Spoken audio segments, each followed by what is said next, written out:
Hey there, fellow history enthusiasts. Tonight, we're diving into one of the darkest chapters of ancient Roman civilization. Not the gladiatorial games you've seen in movies, not the political intrigue of the Senate, but something far more disturbing and complex. We're talking about sexual torture in ancient Rome, and trust me, the reality was infinitely more brutal and psychologically devastating than anything Hollywood has ever dared to portray. Now, before we go any further, I want you to hit that like button if you're ready to confront some uncomfortable truths about human nature and ancient justice systems. And definitely subscribe because we're going deep into the historical record tonight, and there's so much more twisted history where this came from. I'm always curious to know where you're all watching from and what time it is there. Drop a comment and let me know, because tonight's journey through Roman cruelty is going to take us to places most history books won't even whisper about. So dim the lights, maybe grab something to drink, and let's settle in for a disturbing but necessary exploration of how the Romans weaponized sexuality, shame, and power in ways that would haunt their victims for life. Picture this. You're living in ancient Rome around the 1st century CE. The empire stretches from Britain to North Africa, from Spain to the Middle East. Roman engineering has given you aqueducts, roads, and amphitheaters. Roman law has created a complex system of justice. Roman culture has produced poetry, philosophy, and art that still influences us today. But beneath this veneer of civilization lurked something absolutely sinister.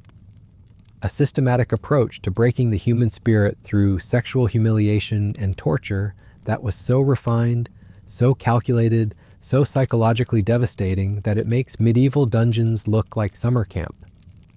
And here's what's really going to shock you tonight. This wasn't some barbaric practice carried out by sadistic individuals operating in the shadows. This was institutionalized. This was legal. This was considered not just acceptable, but necessary for maintaining Roman order and Roman values. The Romans didn't just execute their enemies or political dissidents. They didn't just imprison them or exile them, they stripped them of something far more fundamental than life itself. They stripped them of their dignity, their identity, their very sense of self through calculated sexual degradation. Now you might be thinking, surely this was just reserved for the worst criminals, right? The murderers, the traitors, the enemies of the state? Wrong. Dead wrong. Sexual torture in ancient Rome was applied across a staggering range of offenses and social situations: slaves who displeased their masters, women who committed adultery, Christians who refused to worship Roman gods, political prisoners, prisoners of war, sometimes even Roman citizens who found themselves on the wrong side of the law or the wrong side of politics. But here's where it gets really twisted. The Romans had turned sexual torture into an art form. They understood something that modern psychologists are only now beginning to fully grasp: that sexual humiliation doesn't just hurt the body, it shatters the mind.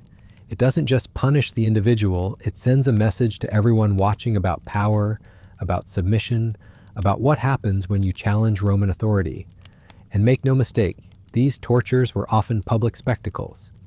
The Romans loved their entertainment, and nothing entertained quite like watching someone be completely and utterly broken in the most intimate and degrading ways possible. Tonight, we're going to explore exactly how this system worked. We're going to examine the specific methods they used, the twisted psychology behind them, and why the Romans considered sexual torture to be not just effective, but essential for maintaining their empire. We'll look at how gender played a role in these punishments, because Roman sexual torture wasn't applied equally. The methods used on men were different from those used on women, and both were designed to attack the very core of what it meant to be masculine or feminine in Roman society. We'll examine the class distinctions because, yes, your social status absolutely determined how you would be tortured. A slave would face different horrors than a citizen, and a citizen would face different horrors than a noble. But make no mistake, none were spared entirely. And we'll uncover the religious and political dimensions, because sexual torture in Rome wasn't just about punishment. It was about control. It was about demonstrating the absolute power of the Roman state over the bodies and souls of its subjects. But first, let me give you some context that's going to make everything else we discussed tonight make sense. Roman society was obsessed with hierarchy, with status. with knowing your place and staying in it. And sexuality was absolutely central to how that hierarchy was maintained. In Roman culture, there were very specific rules about who could do what to whom sexually. Roman men of good standing were expected to be the active, dominant partners in any sexual encounter. They could penetrate others, but being penetrated was considered deeply shameful, a sign of weakness, of femininity, of lowered status. Roman women were expected to be chaste and modest, to belong sexually to their fathers and then to their husbands. A woman's sexual purity was not just personal, it was a matter of family honor, of social standing, of political reputation. Slaves, regardless of gender, had no sexual autonomy whatsoever. They existed for the pleasure and use of their masters. Their bodies were property to be used, abused, or discarded as their owners saw fit. Now, with that framework in mind, imagine how devastating it would be to have these sexual hierarchies not just violated, but publicly and systematically destroyed through torture. Imagine being forced to do things that would mark you forever as shameful, as degraded, as less than human in the eyes of your society. This is exactly what Roman sexual torture was designed to do. It wasn't just about causing physical pain, though there was plenty of that. It was about destroying your social identity, your sense of self, your place in the world. It was about making you into something that Roman society would consider worse than dead. And the Romans were incredibly creative about how they did this. They developed methods that were specifically designed to attack different aspects of sexual identity and social status. Some tortures were meant to feminize men, to strip them of their masculine authority and make them into objects of sexual use. Others were designed to masculinize women, to force them into active, dominant roles that would mark them as unnatural and shameful. Some tortures focused on humiliation and degradation, forcing victims to perform acts that would destroy their reputation and social standing forever. Others focused on physical violation, using sexual assault as a weapon of war, politics, and social control. The psychological impact was devastating and permanent. Victims who survived Roman sexual torture often found themselves completely unable to reintegrate into society. They had been marked, branded, transformed into something that their culture considered fundamentally shameful and degraded. But perhaps most chilling of all was how systematic and bureaucratic this cruelty was. The Romans didn't just stumble into sexual torture through individual sadism or wartime brutality. They codified it. They refined it. They turned it into a standard tool of governance and social control. Roman law specified exactly which sexual tortures could be applied to which classes of people for which offenses. Roman officials were trained in the proper application of these methods. Roman society developed entire vocabularies for describing and categorizing different forms of sexual degradation. This wasn't chaos or barbarism. This was civilization turned into a machine for destroying human dignity. And here's what's really going to disturb you as we dig deeper into this topic. The Romans genuinely believed they were the good guys. They saw these tortures not as cruelty, but as justice, not as barbarism, but as civilization. They believed that by sexually humiliating and degrading their enemies, their criminals, and their slaves, they were maintaining order, upholding morality, and protecting the Roman way of life. In their minds, these weren't innocent victims being tortured. These were threats to Roman society being neutralized. Rebels being taught submission, criminals being given the punishment their crimes deserved, slaves being reminded of their proper place in the world. The cognitive dissonance is staggering when you really think about it. Here was a civilization that produced some of the greatest legal minds in human history, that developed concepts of justice and citizenship that still influence us today, that created art and literature celebrating human dignity and achievement. And yet this same civilization systematically used sexual torture as a standard tool of governance. How did they reconcile this contradiction? How did they justify such cruelty? And what does this tell us about the capacity for evil that exists within even the most seemingly civilized societies?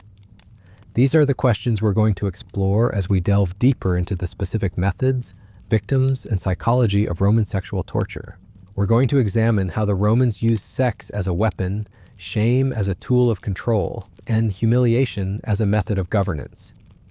We're going to look at real historical cases, documented methods, and recorded testimonies that reveal the full scope and horror of these practices. We're going to understand not just what the Romans did, but why they did it, how they justified it, and what it meant for the people who suffered through it.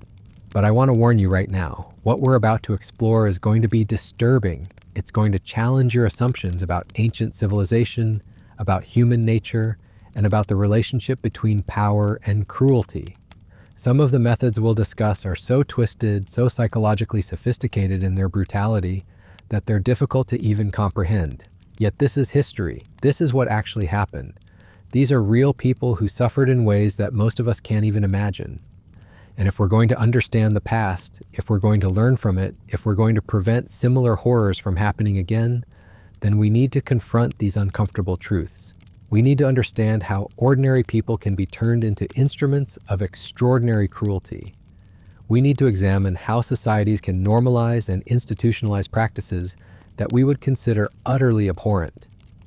We need to grapple with the fact that civilization and barbarism aren't opposites, but can coexist in ways that are deeply disturbing.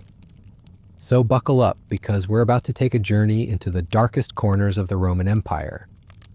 We're going to explore a world where sexuality was weaponized, where shame was systematically manufactured, and where the most intimate aspects of human experience were turned into tools of torture and control. This isn't just ancient history. This is a window into the human capacity for evil, and it's a reminder that the veneer of civilization is often thinner than we'd like to believe. The methods themselves were as varied as they were horrifying, each one carefully designed to attack specific aspects of Roman sexual and social identity. And here's where we need to understand something crucial about Roman psychology. These weren't random acts of sadistic violence. Every single technique was calculated to destroy something specific about the victim's place in Roman society. Let's start with what happened to Roman men, because this reveals something absolutely chilling about how the Romans understood masculinity and power. In Roman culture, being the penetrator was everything. It marked you as dominant, as masculine, as worthy of respect.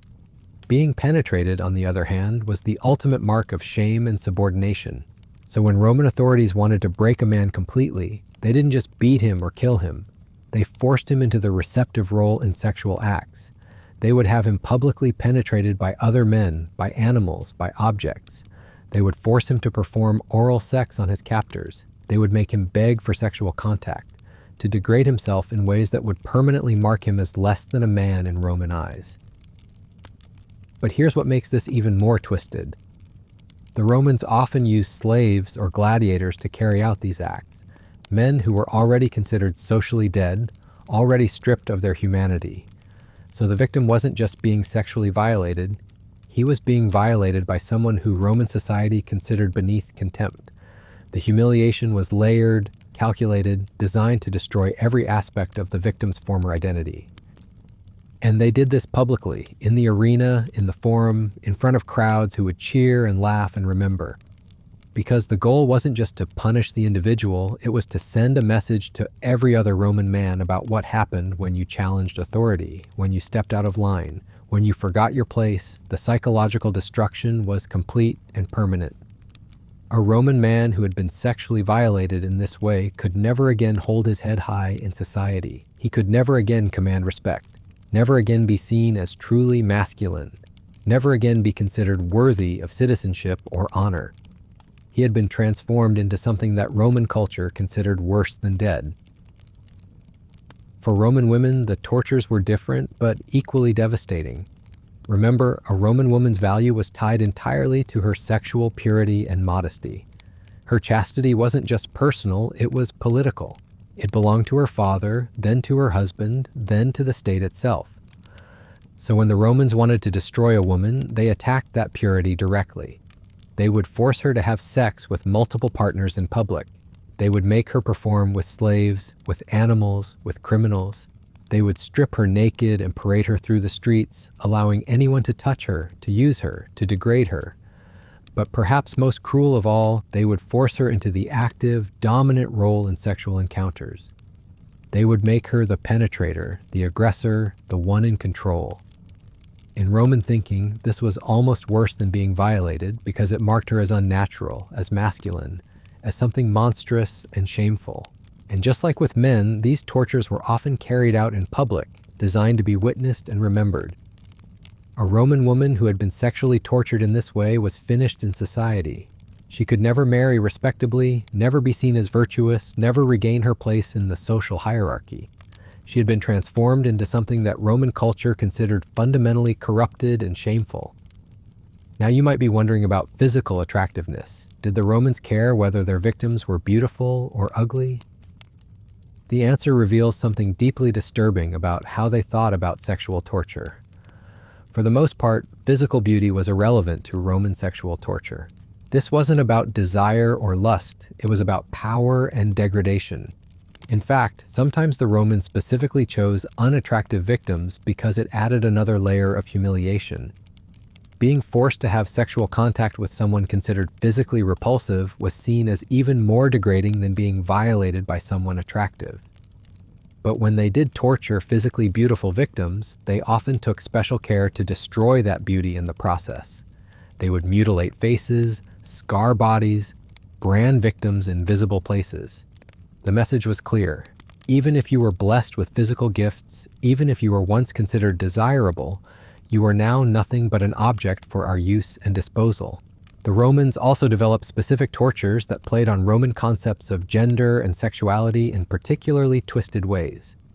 They had something called the marriage ceremony, where male prisoners would be forced to marry each other in elaborate mock weddings, complete with wedding dresses and ceremonies, before being forced to consummate these unions publicly.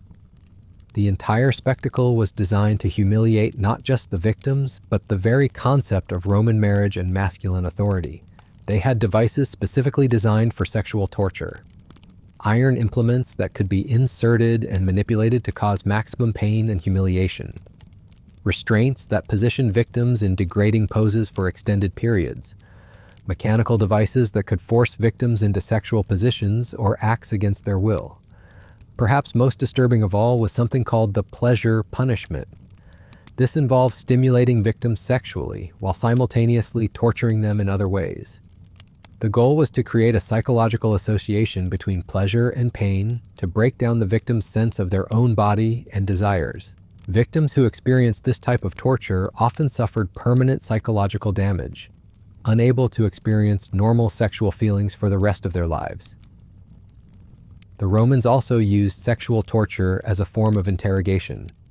They understood that sexual shame and humiliation could break people faster than physical pain alone.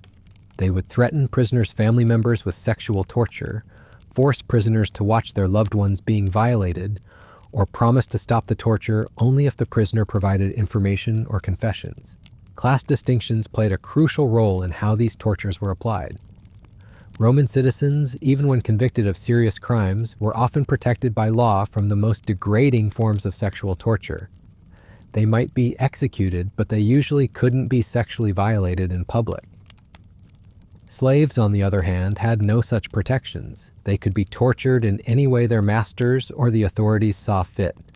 Their bodies were property, and property could be used, abused, or destroyed at will. Foreign prisoners of war occupied a middle ground. They weren't protected by Roman citizenship, but they also weren't considered property in the same way as slaves. The tortures applied to them often had political dimensions designed to demonstrate Roman superiority over conquered peoples and to discourage rebellion in occupied territories. The religious dimensions of Roman sexual torture were particularly complex and disturbing. When the Romans encountered religious groups that had different sexual norms or practices, they would often use sexual torture specifically to attack those beliefs. Early Christians, for example, were often forced to participate in sexual acts that violated their religious convictions. Christian women were sometimes sentenced to work in brothels, not just as punishment, but as a way of forcing them to violate their vows of chastity and purity. The Romans would also mock religious ceremonies through sexual torture. They would force Christian prisoners to participate in parodies of communion or baptism that included sexual elements. They would make Jewish prisoners violate kosher laws while being sexually tortured. They would force followers of various mystery religions to reveal sacred knowledge under the threat of sexual violation. But perhaps the most chilling aspect of Roman sexual torture was how routine and bureaucratic it became. The Romans developed detailed classifications for different types of sexual crimes and the corresponding punishments. They created training manuals for officials responsible for carrying out these tortures. They established procedures for documenting the tortures and their effects. Roman legal texts from this period read like instruction manuals for systematic sexual violence. They specify exactly which sexual tortures should be applied to which classes of people for which offenses. They describe the proper techniques for maximizing humiliation while minimizing the risk of death. They even include guidelines for timing these tortures to maximize their psychological impact. The efficiency and systematization of Roman sexual torture was perhaps more horrifying than the cruelty itself. This wasn't the work of individual sadists or moments of wartime brutality. This was an entire civilization that had turned sexual violence into a standard tool of governance, and the effects rippled through Roman society in ways that are difficult to fully comprehend. Families were destroyed when members were sexually tortured. Communities were terrorized by the knowledge that anyone could be subjected to these punishments. The fear of sexual torture became a powerful tool for maintaining social control and political obedience. Roman writers and historians of the time document these practices matter-of-factly, as if they were discussing tax collection or road construction. The normalization of sexual torture in Roman society was so complete that it barely registered as noteworthy to contemporary observers. Yet beneath this veneer of acceptance, we can detect signs of psychological trauma that affected not just the victims, but Roman society as a whole. Roman literature from this period is filled with themes of sexual anxiety, gender confusion, and social instability. Roman medicine developed treatments for what we would now recognize as symptoms of post-traumatic stress disorder. The Romans may have convinced themselves that sexual torture was necessary for maintaining order, but the psychological costs were enormous and far-reaching. They created a society where sexual violence was normalized, where human dignity was conditional, where the most intimate aspects of human experience were subject to state control.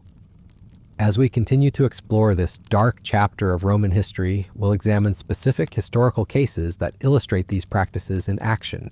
We'll look at documented accounts of famous victims, analyze the political and social context that made these tortures possible, and try to understand how an entire civilization could embrace such systematic cruelty. But already we can see the outlines of a disturbing truth. The Romans didn't just happen to stumble into sexual torture through individual cruelty or wartime brutality. They systematically developed, refined, and institutionalized these practices as fundamental tools of social and political control. They understood something that modern totalitarian regimes would later rediscover: that sexual humiliation doesn't just punish individuals, it terrorizes entire populations. It creates a climate of fear and submission that makes resistance almost impossible. It transforms the most intimate and personal aspects of human experience into weapons of state power. The sophistication and systematic nature of Roman sexual torture reveals a dark truth about human civilization. The capacity for organized cruelty doesn't disappear with education, culture, or legal sophistication. Instead, these things can be turned into tools for making cruelty more efficient, more devastating, and more complete. This brings us to one of the most psychologically devastating aspects of Roman sexual torture: the deliberate inversion of social and sexual hierarchies. The Romans understood that breaking someone's spirit required more than just physical violation. It required destroying their entire sense of identity and place in the world. When Roman women were used as instruments of sexual torture, it created a particularly twisted form of humiliation for male victims. Remember, Roman society was built on the foundation that men were naturally dominant over women in all spheres of life, especially the sexual realm. To be sexually dominated, penetrated, or humiliated by a Roman woman was considered the ultimate emasculation.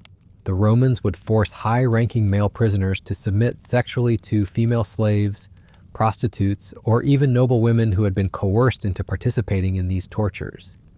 The psychological impact was catastrophic. Not only was the victim being sexually violated, but he was being violated by someone who, in Roman thinking, should have been naturally subordinate to him. But here's where it gets even more twisted. The Romans often forced these women to take on aggressive, dominant sexual roles that completely violated Roman concepts of feminine modesty and behavior. They would make women into active penetrators using various devices and instruments. They would force women to verbally dominate and humiliate male victims, to take charge of sexual encounters in ways that Roman culture considered deeply unnatural and shameful. This created a double violation. The male victim was being emasculated and degraded, but the women forced to participate were also being destroyed in Roman eyes, transformed from virtuous females into something monstrous and unnatural. The Romans had found a way to destroy multiple victims simultaneously while creating maximum psychological trauma for everyone involved. The use of Roman men as instruments of sexual torture was equally calculated and devastating. When Roman authorities wanted to break a female victim, they would often force her to have sexual contact with men who were considered beneath her social station. Slaves, gladiators, criminals, foreigners. Men who Roman society viewed as barely human, but the psychological torture went deeper than just the violation itself.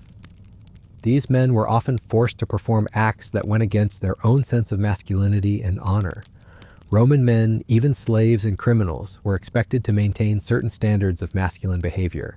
Being forced to participate in sexual torture, to violate women in specific ways, to perform acts they found degrading, destroyed their own sense of self even as they were being used to destroy others. The Romans created elaborate scenarios where male prisoners would be forced to choose between different forms of sexual humiliation. They might be told they could avoid being penetrated themselves if they agreed to penetrate other prisoners. They might be offered slightly better treatment if they participated in the sexual torture of female prisoners. These choices were designed to destroy the victim's sense of moral integrity along with their physical dignity. Roman authorities understood that forcing someone to become complicit in their own degradation or the degradation of others created psychological wounds that never healed. Victims who survived often suffered from overwhelming guilt and shame, not just from what had been done to them, but from what they had been forced to do to others.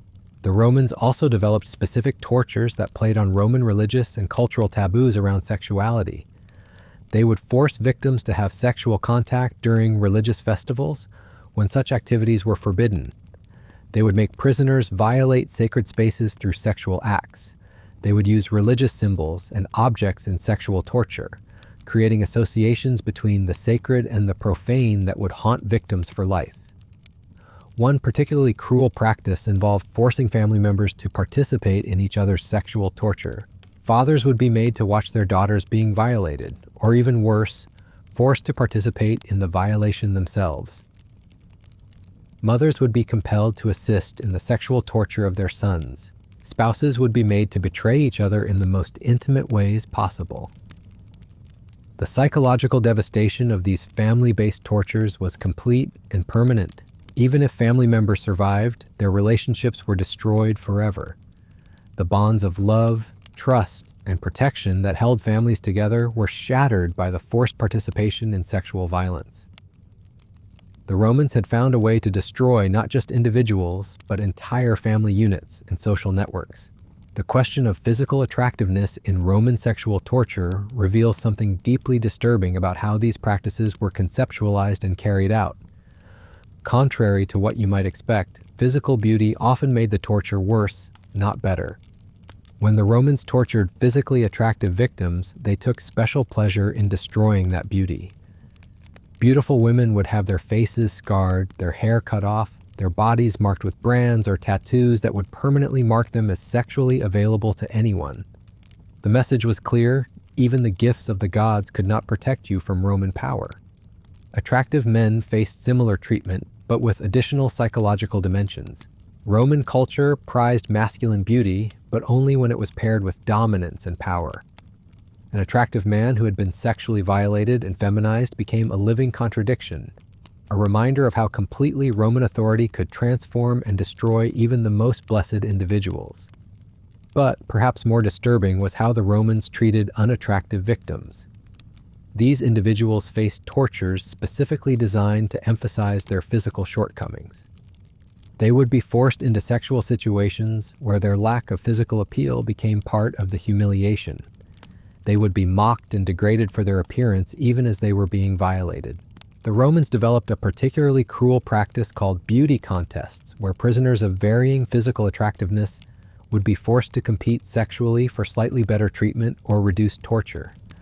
These contests were designed to destroy solidarity among prisoners, while creating additional layers of humiliation based on physical appearance. Roman sexual torture also incorporated elements of what we might now recognize as psychological conditioning.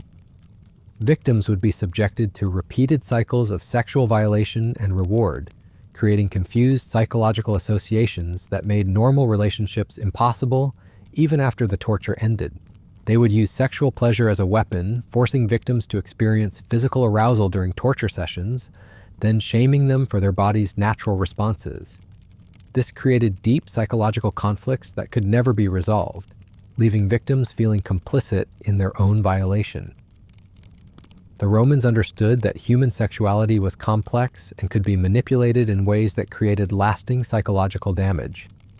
They would force victims to experience sexual situations that went against their natural preferences or orientations, creating confusion and self-doubt that lasted long after the physical torture ended. Roman authorities also used sexual torture as a form of public education, designed to teach the general population about power, submission, and the consequences of challenging Roman authority. These public displays were carefully choreographed to maximum their impact on observers. Crowds would be encouraged to participate in the humiliation, to shout suggestions or insults at the victims. This collective participation in sexual violence helped normalize these practices while creating a sense of complicity among the general population. Everyone who watched became, in some sense, a participant in the torture. The Romans would also use these public sexual tortures to reinforce social hierarchies and cultural values. They would emphasize the differences between citizens and slaves, men and women, Romans and foreigners. The torture became a living demonstration of Roman superiority and the natural order of society. Children were often brought to watch these spectacles as part of their education in Roman values. They were taught that this was what happened to people who challenged authority, who violated social norms, who forgot their proper place in the world. Sexual torture became a tool for socializing the next generation into accepting and perpetuating these cruel systems. The long-term effects of Roman sexual torture extended far beyond the immediate victims. Roman society developed a culture where sexual violence was normalized, where human dignity was conditional, where the most intimate aspects of human experience were subject to state control. Roman literature and art from this period show clear signs of this cultural trauma. Sexual themes became increasingly violent and degrading. Relationships between men and women were portrayed as fundamentally adversarial. Trust and intimacy became rare and precious commodities in a society where anyone could be sexually violated at the whim of the authorities. Roman medicine developed treatments for what we would now recognize as post-traumatic stress disorder, sexual dysfunction, and other psychological conditions that resulted from widespread sexual violence. Roman physicians wrote extensively about patients who had lost the ability to form normal relationships, who suffered from nightmares and flashbacks, who had developed phobias around physical intimacy. The normalization of sexual torture also created a feedback loop where these practices became increasingly extreme and sophisticated. As Roman society became desensitized to basic forms of sexual violence, authorities felt compelled to develop new and more creative forms of torture to achieve the same psychological impact. Roman legal texts from the later imperial period show an escalation in the severity and complexity of sexual punishments. What had once been considered extreme became routine. New categories of sexual crimes were created, often targeting behaviors that had previously been considered private matters. The bureaucratization of sexual torture reached levels that are difficult to comprehend. Roman administrators developed detailed protocols for different types of sexual punishment. They created training programs for officials responsible for carrying out these tortures. They established quality control measures to ensure that sexual tortures were being carried out according to official standards. Roman record-keeping from this period includes detailed documentation of sexual torture sessions, complete with descriptions of methods used, victim responses, and effectiveness ratings. These records were used to refine techniques and train new personnel in the most effective methods of sexual humiliation and degradation. The economic dimensions of Roman sexual torture were also significant. These practices created entire industries dedicated to supplying the tools, personnel, and locations needed for systematic sexual violence. Specialized craftsmen developed instruments of sexual torture. Trainers taught officials how to use these tools effectively. Architects designed spaces specifically for carrying out sexual punishments. Roman slave markets developed specialized categories for individuals who would be used in sexual torture. Some slaves were trained specifically to participate in these practices, either as instruments of torture or as victims, who could be repeatedly used and then healed for future sessions. The psychological sophistication of Roman sexual torture reveals something deeply disturbing about human nature and the capacity for organized cruelty. The Romans didn't just stumble into these practices through individual sadism or wartime brutality. They systematically studied human psychology, identified vulnerabilities, and developed techniques specifically designed to exploit those vulnerabilities for maximum effect. Roman philosophers and physicians contributed to this effort, providing theoretical frameworks for understanding how sexual humiliation affected the human mind and spirit. Their writings show a clear understanding of concepts that modern psychology would later rediscover. The relationship between sexuality and identity, the power of shame to destroy self-worth, the way sexual trauma could be used to create lasting psychological control. This intellectual sophistication makes Roman sexual torture even more disturbing than random acts of violence. These weren't crimes of passion or moments of wartime brutality. They were calculated, systematic, scientifically refined methods of destroying human dignity and breaking the human spirit. The Romans created a comprehensive system for turning sexuality into a weapon, shame into a tool of control, and humiliation into a method of governance. They understood that sexual torture didn't just punish individuals, it terrorized entire populations and created the psychological conditions necessary for maintaining authoritarian control. As we prepare to examine specific historical cases and documented examples of these practices, we need to understand that we're not just looking at ancient cruelty. We're examining the blueprints for systematic sexual violence that would be rediscovered and refined by totalitarian regimes throughout history. The Romans proved that sexual torture could be institutionalized, normalized, and made into a standard tool of state power. They showed how an entire civilization could embrace practices that we would consider utterly abhorrent, and how those practices could be justified through law, philosophy, and cultural values.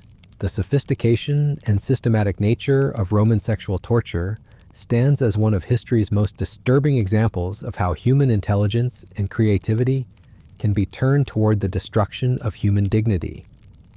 It reminds us that the capacity for evil doesn't disappear with civilization, education, or cultural achievement. Instead, these things can be weaponized to make cruelty more efficient, more devastating, and more complete. The documented cases of Roman sexual torture reveal a level of systematic cruelty that challenges our understanding of ancient civilization. These weren't isolated incidents or spontaneous acts of violence, but carefully orchestrated campaigns of psychological destruction that were woven into the very fabric of Roman law and society. Take the case of Boudica's daughters, documented by the historian Tacitus. When the Iceni queen rebelled against Roman rule in 60 CE, Roman officials didn't just execute her family members. They subjected her daughters to public sexual torture specifically designed to humiliate not just the individuals, but the entire concept of Celtic royal authority. The girls were violated by Roman soldiers in full view of their subjects, transforming symbols of royal dignity into objects of degradation. But here's what makes this case particularly revealing about Roman psychology. The torture wasn't just about punishing rebellion, it was about demonstrating that Roman power could reach into the most sacred aspects of Celtic culture and destroy them completely. Celtic society revered female royalty in ways that Rome did not, so the sexual violation of royal women was calculated to attack the very foundations of Celtic social structure. The Romans understood that they weren't just breaking individual women, they were breaking an entire people's sense of identity and resistance. Every Celt who witnessed or heard about these tortures would understand the message. Your most sacred traditions, your most protected individuals, your deepest cultural values mean nothing to Roman power. This pattern repeated across the empire with different cultural groups. When Romans encountered societies with different sexual norms or gender roles, they would specifically design tortures to attack those differences. Germanic tribes that honored warrior women would see their female fighters subjected to feminizing tortures. Eastern cultures that practiced certain forms of religious celibacy would have their holy men and women forced into sexual acts that violated their sacred vows. The case of early Christian martyrs provides another window into the systematic nature of Roman sexual torture. The accounts of Saints Perpetua and Felicity, Agnes, and dozens of others reveal how Roman authorities used sexual humiliation as a specific weapon against Christian beliefs about purity and the body. Christian women were routinely sentenced to work in brothels, not just as punishment for their faith, but as a way of forcing them to violate their religious convictions about chastity. The Romans understood that for these women, sexual violation wasn't just physical trauma, it was spiritual annihilation. They were being forced to commit what they believed were mortal sins, destroying their relationship with their God along with their bodies. But the Romans went further than simple prostitution. They would force Christian women to participate in pagan religious ceremonies that included sexual elements, making them complicit in what they considered blasphemous worship. They would mock Christian concepts of marriage and family by forcing Christian couples to watch each other being sexually violated, destroying the bonds that held Christian communities together. Male Christian martyrs faced equally calculated tortures. Roman authorities would force them into passive sexual roles that violated Roman concepts of masculinity, while simultaneously forcing them to violate Christian teachings about sexual purity. The psychological torture was complete. They were being destroyed as both Romans and Christians simultaneously. The sophistication of these religiously targeted tortures reveals something crucial about Roman thinking. They weren't just trying to punish individual Christians, they were trying to demonstrate that Christian values were weak, that Christian God could not protect his followers, that Christian teachings about human dignity and divine love were meaningless in the face of Roman power. Roman sexual torture also incorporated elements that we might now recognize as advanced psychological warfare.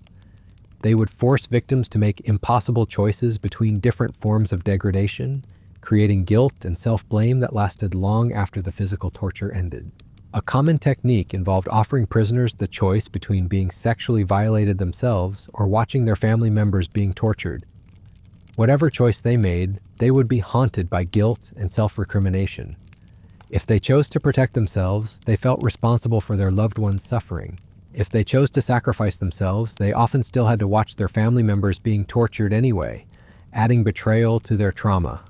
The Romans would also force prisoners to compete against each other for slightly reduced punishments, destroying solidarity and friendship among victims.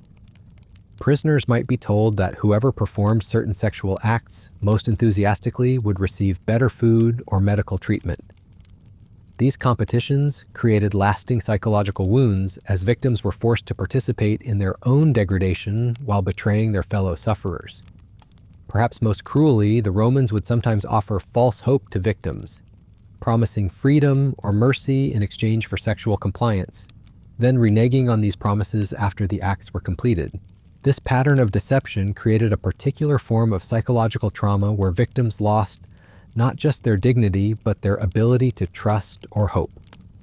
The economic dimensions of Roman sexual torture were vast and disturbing. Archaeological evidence suggests that major Roman cities had entire districts dedicated to sexual punishment and entertainment. These weren't just brothels or gladiatorial schools, but specialized facilities designed specifically for carrying out sexual torture. Roman craftsmen developed a sophisticated industry around creating instruments for sexual torture. Archaeological excavations have uncovered devices that were clearly designed for no purpose other than sexual humiliation and violation.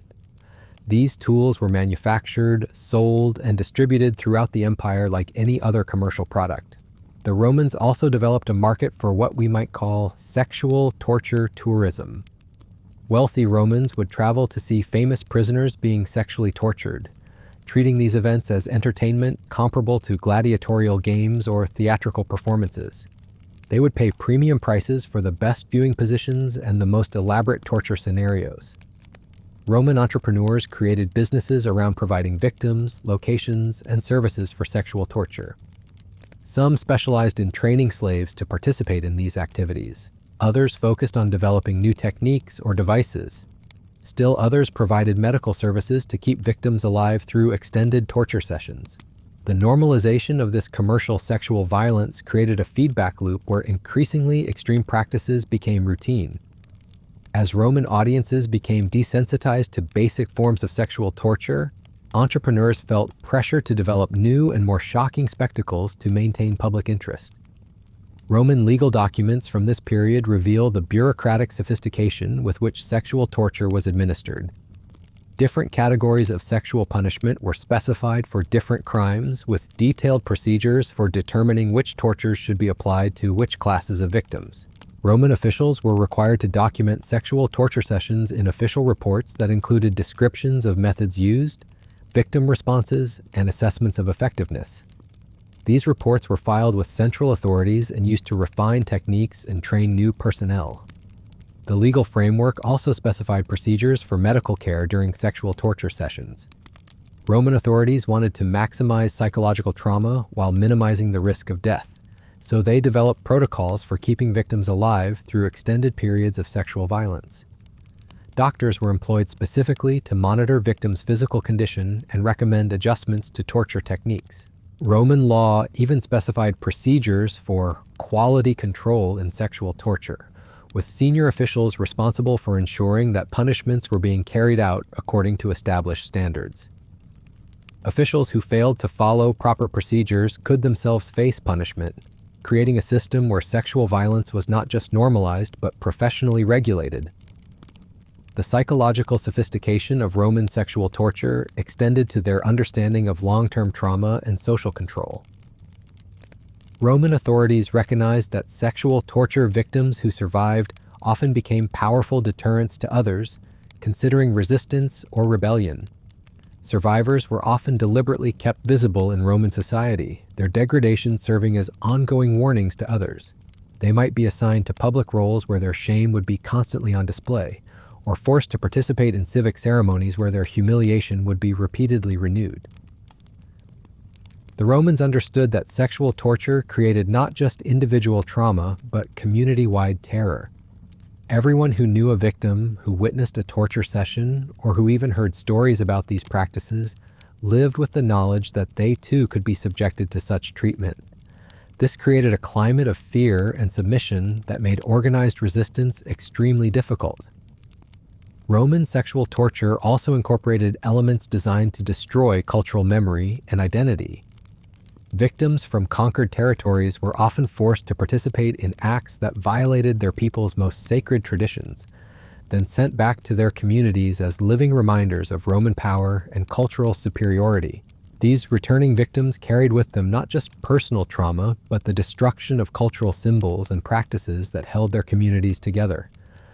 Their very presence became a form of ongoing psychological warfare against conquered peoples. The Romans would also force victims to participate in the creation of pornographic art and literature that depicted their own degradation.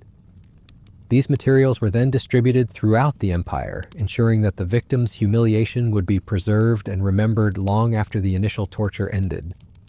This use of artistic and literary media to extend and amplify sexual torture reveals something deeply disturbing about Roman creativity and intelligence.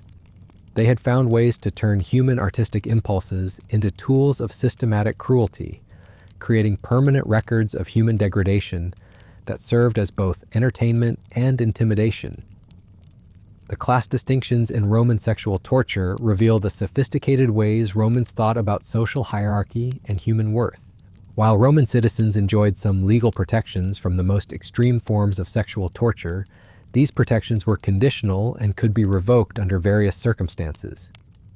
Roman citizens convicted of treason, for example, could be stripped of their citizenship before being subjected to sexual torture, creating a legal fiction that allowed authorities to maintain the principle of citizen protection while still carrying out extreme punishments. This legal maneuvering shows how Roman law was manipulated to justify practices that would otherwise have been considered intolerable. Foreign prisoners of war occupied a particularly vulnerable position in this hierarchy. They weren't protected by citizenship, but they also weren't considered property like slaves. This ambiguous status often meant they were subjected to experimental or especially creative forms of sexual torture, as Roman authorities used them to test new techniques or demonstrate Roman superiority over foreign cultures. The treatment of women in Roman sexual torture revealed the deep contradictions in Roman attitudes toward gender and sexuality. Roman culture officially revered feminine virtue and modesty, yet Roman authorities systematically destroyed these qualities in their female victims through calculated sexual violence. Roman women who were subjected to sexual torture faced a particular form of social death. They could never again be considered virtuous in Roman eyes, never again be suitable for respectable marriage, never again hold their place in Roman society. The torture didn't just violate their bodies, it erased their social existence completely.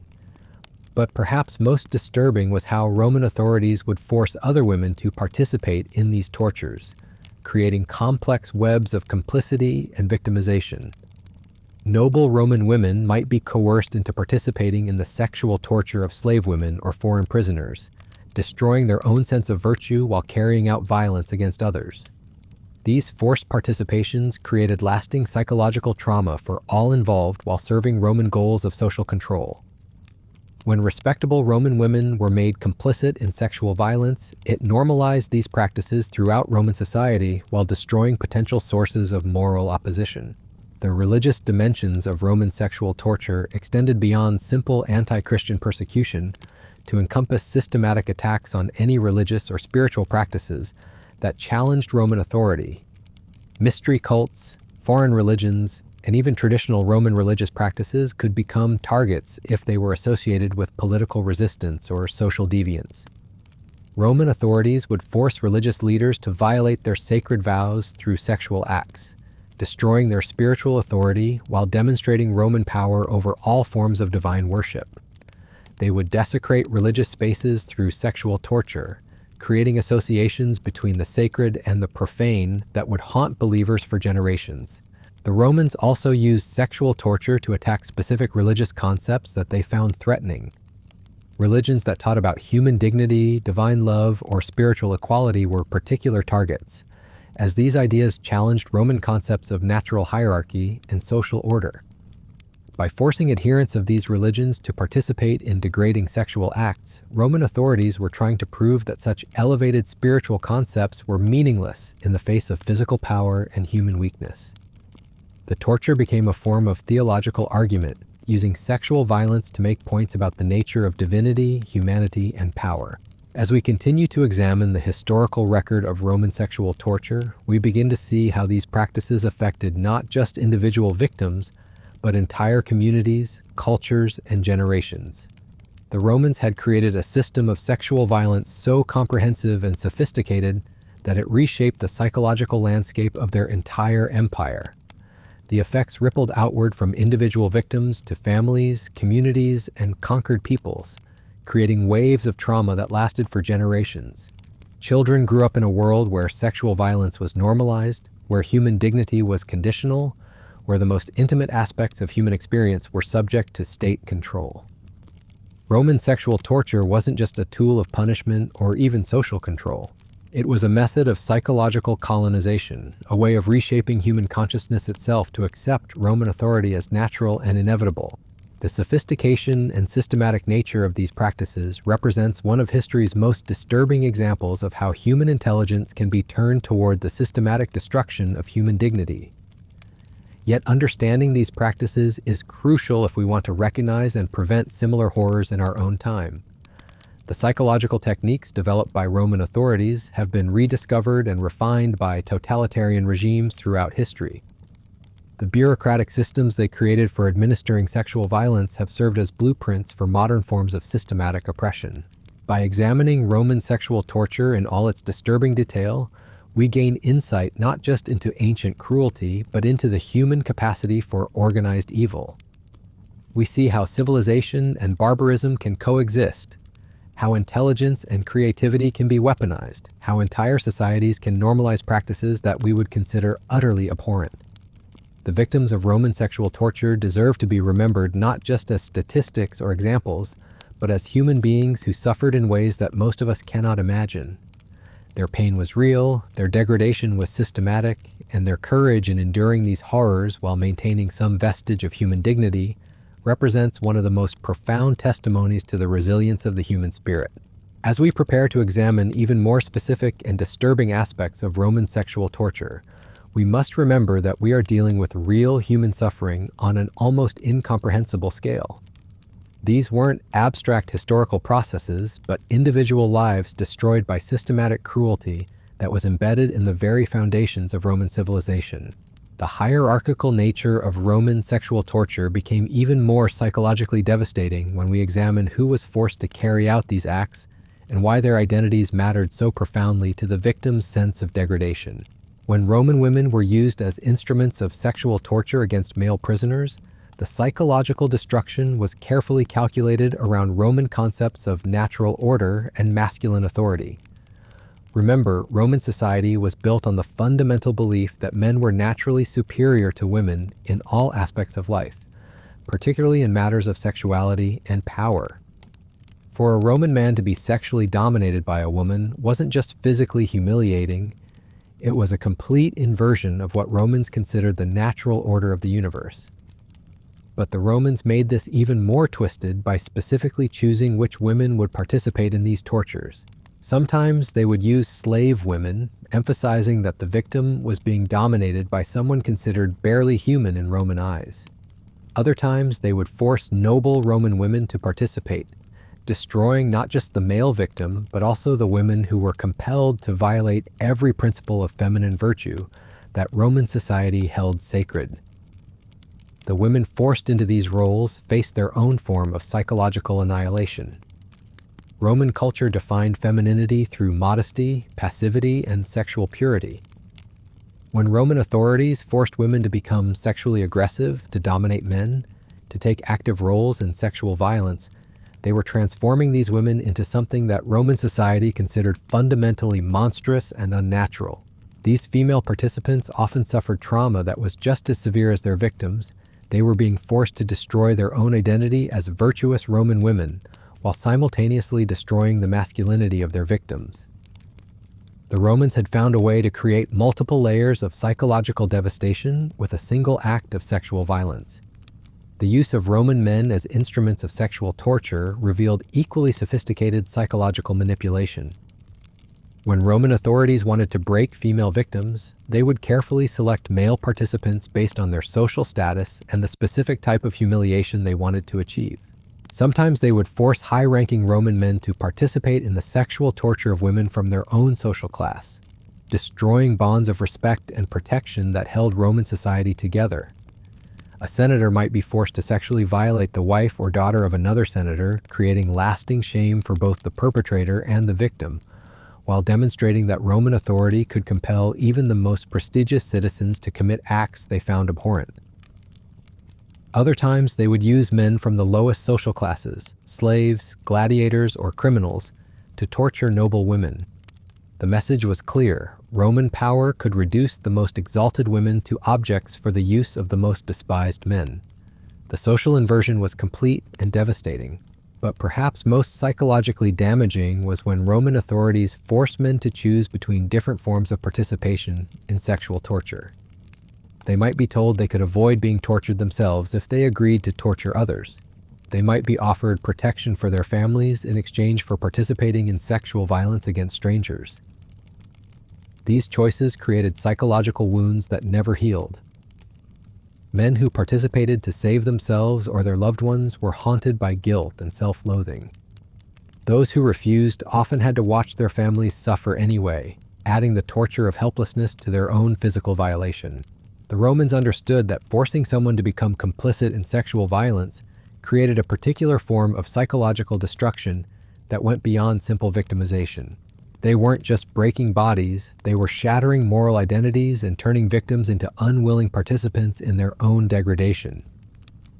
The question of physical attractiveness in Roman sexual torture reveals disturbing truths about how these practices were conceptualized and carried out.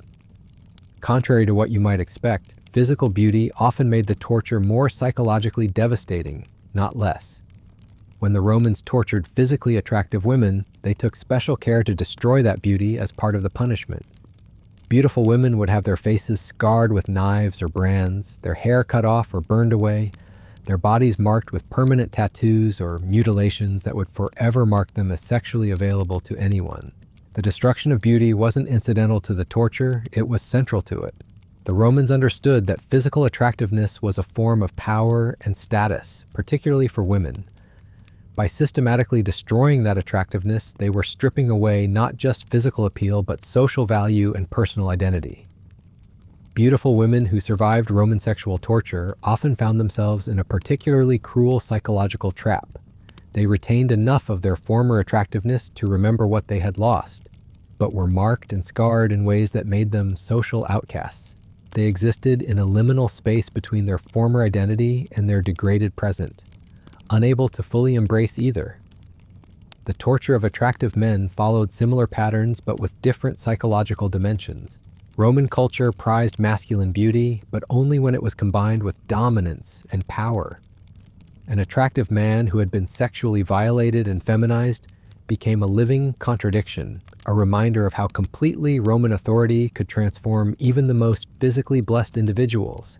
These men were often kept alive and visible specifically to serve as warnings to others. Their destroyed beauty became a testament to Roman power, proof that even the gifts of the gods could not protect someone from Roman authority. They were living advertisements for the futility of resistance. But the Romans were equally cruel to unattractive victims, developing specific tortures that emphasized and exploited physical shortcomings. Unattractive women might be forced into sexual situations where their lack of physical appeal became part of the humiliation. They would be mocked for their appearance even as they were being violated, creating multiple layers of degradation. The Romans developed particularly cruel practices around what they called beauty contests, where prisoners of varying physical attractiveness would be forced to compete sexually for reduced punishment or better treatment. These contests were designed to destroy solidarity among prisoners, while creating additional shame based on physical appearance. Winners of these contests faced their own psychological trauma, knowing they had gained slight advantages through the humiliation of others. Losers were subjected to enhanced punishments while being reminded that even among the tortured and degraded, they were considered the lowest.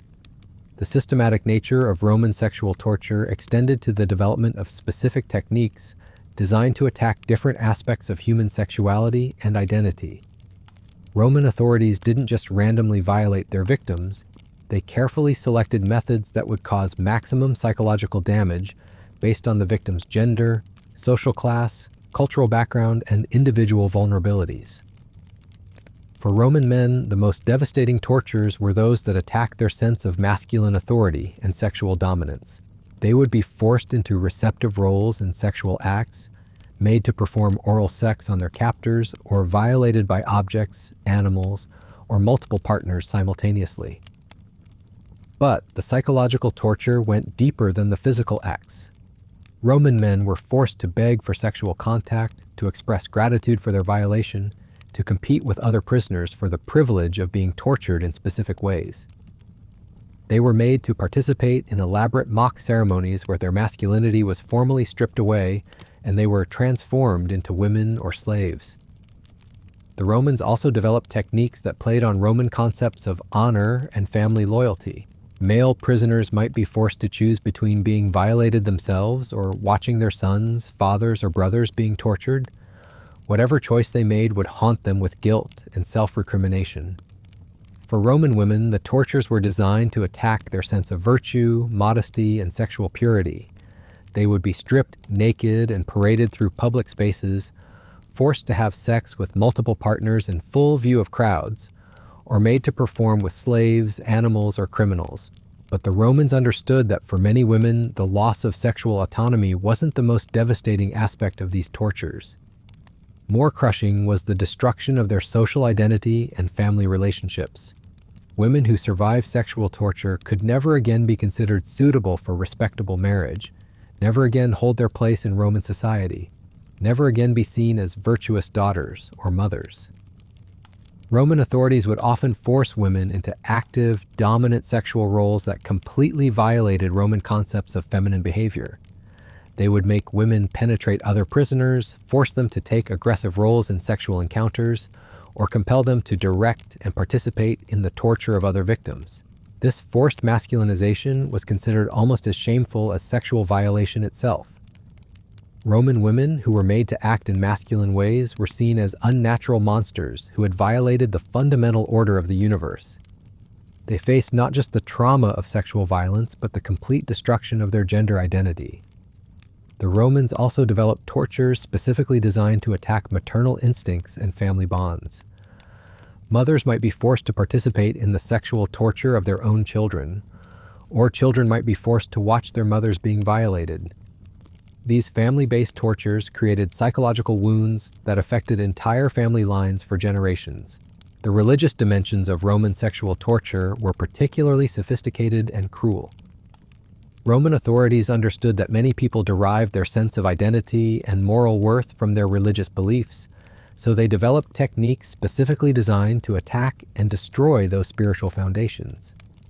Christians were forced to participate in sexual acts during religious festivals, when such activities were considered sinful. They were made to perform sexual acts in sacred spaces, to use religious objects in degrading ways, or to participate in parodies of Christian ceremonies that included sexual elements. Jewish prisoners were forced to violate kosher laws while being sexually tortured, to have sexual contact during religious holidays when such activities were forbidden, or to participate in acts that would make them ritually unclean according to their faith. Followers of various mystery religions were tortured in ways that specifically violated their sacred vows or revealed secret knowledge that they had sworn to protect. The Romans would force them to betray their religious communities while simultaneously destroying their personal relationship with their gods. But perhaps most cruelly, the Romans would offer religious prisoners the choice between renouncing their faith and enduring sexual torture. Many chose torture rather than betrayal, but the Romans would often force them to participate in acts that violated their religious principles anyway, creating impossible psychological conflicts between faithfulness and survival. The economic dimensions of Roman sexual torture created entire industries dedicated to systematic sexual violence. Archaeological evidence suggests that major Roman cities had specialized districts where sexual torture was carried out as both punishment and entertainment. These districts included facilities for training participants, manufacturing instruments of torture, housing victims between sessions, and providing medical care to keep prisoners alive through extended periods of sexual violence. The scale and organization of these operations rivals modern industrial complexes. Roman entrepreneurs developed businesses around every aspect of sexual torture. Some specialized in capturing and training victims, others in developing new techniques or devices, still others in providing locations and services for wealthy Romans who wanted to participate in or observe these practices. The Romans created markets for specific types of victims based on their physical appearance, social background, cultural origin, and personal characteristics. Prices were established for different categories of sexual torture, with premium rates charged for particularly attractive victims or especially elaborate torture scenarios. Roman legal documents reveal the bureaucratic sophistication with which these markets were regulated. There were official standards for the quality of torture services, procedures for resolving disputes between customers and providers, and tax systems that generated revenue for the Roman state from sexual violence. The normalization of commercial sexual torture created feedback loops where increasingly extreme practices became routine business. As Roman audiences became desensitized to basic forms of sexual violence, entrepreneurs felt pressure to develop new and more shocking services to maintain profitability. This commercialization also created powerful economic incentives for the continuation and expansion of sexual torture practices. Too many people were making too much money from systematic sexual violence for the system to be easily reformed or eliminated. The psychological techniques used in Roman sexual torture were so sophisticated that they anticipated discoveries that modern psychology wouldn't make for centuries.